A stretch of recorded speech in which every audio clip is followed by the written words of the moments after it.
Hi, my name is Anthony. Welcome to another edition of my Collegiate Gothic architectural tour.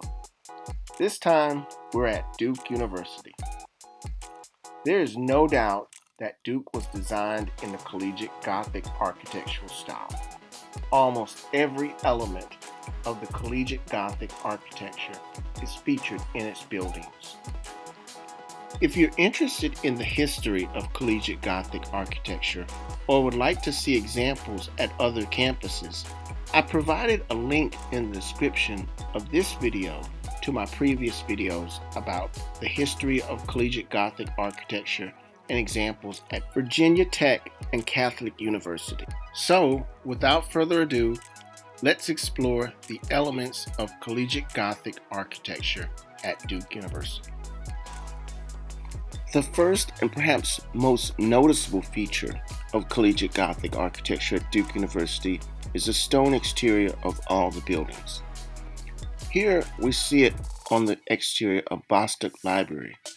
We also see it on the arches and walkways between buildings, on the exterior of Perkins Library, even on the exterior of facades of athletic facilities such as Cameron Indoor Stadium.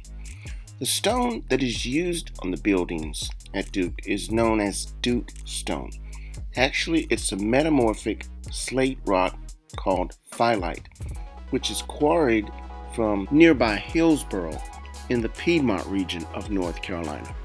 We literally see the Duke stone exterior on all the buildings around campus. Another feature of Collegiate Gothic architecture on Duke's campus is the arch. For more information about arches and their use in Collegiate Gothic architecture, I provided a link to the first video I made, which has background information and a lot of history about arches. We see the Gothic arch featured prominently at Duke. The Gothic arch is distinguishable by its pointed crown at the top and its two curving sides.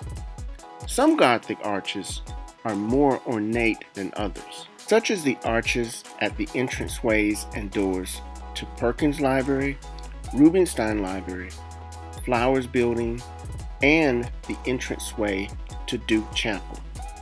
All of the Gothic arches on these doorways and entrances use lush foliate cusps and window tracery. Here we see the Gothic arched entrance of the Social Sciences Building, the Gothic entrance of Reuben Cook Hall, and the Gothic entrance of the Broadhead Student Center. We see a round arch at the entrance of the old Chemistry Building. The arch is also featured in many of the tunnels on campus at Duke.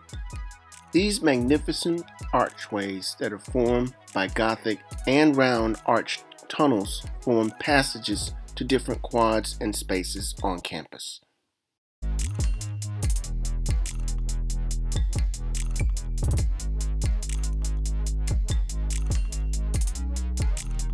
Another feature of Collegiate Gothic architecture at Duke is the quadrangle layout of its campus.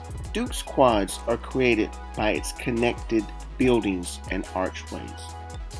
The quads at Duke give students a private, peaceful space on campus. There are a total of 9 quads on Duke's campus, each one with its own unique community and characteristics.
Another feature of the Collegiate Gothic architecture we see at Duke University is the battlement roof lines that are on many buildings.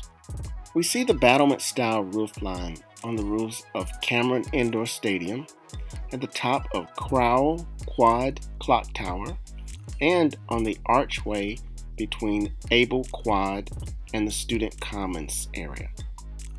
Bay windows are another feature of Collegiate Gothic architecture. Here we see bay windows in many buildings on the Duke campus.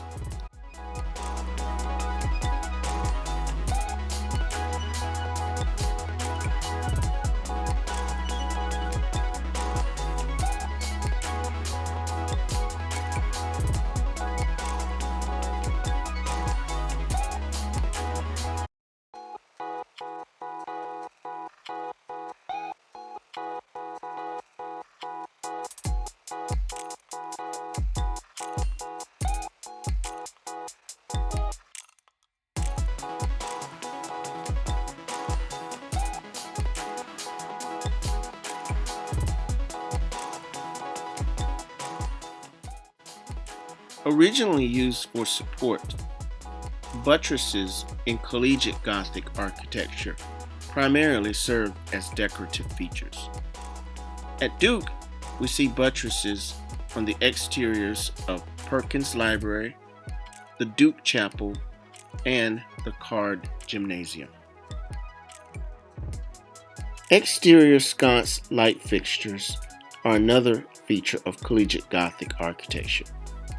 We see sconce light fixtures on the doors of the Divinity School at Duke, on the exterior doors of Gray Hall, on the doors of the Duke Chapel, outside of Cameron Indoor Stadium, on the doors of the arched tunnel to Bostock Library, and on the exterior of House B Residence Hall on the Craven Quad.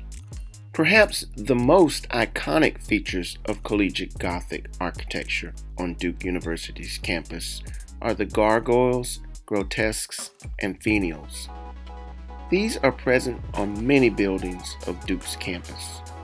The gargoyle, one of the most quintessential features of the original 12th century Gothic architecture, is present in the Collegiate Gothic architecture of Duke's Crowell Quad Clock Tower. Like its original mythical inspiration, this vigilant gargoyle perched high over Crowell Quad Clock Tower appears to ward off harmful spirits and protect Duke's campus. Well, we've reached the end of our tour of Collegiate Gothic architecture at Duke University. I hope you've learned a little more about Collegiate Gothic architecture and can identify some of its features on the buildings at Duke University's campus. Stay tuned for more videos about Collegiate Gothic architecture at other campuses.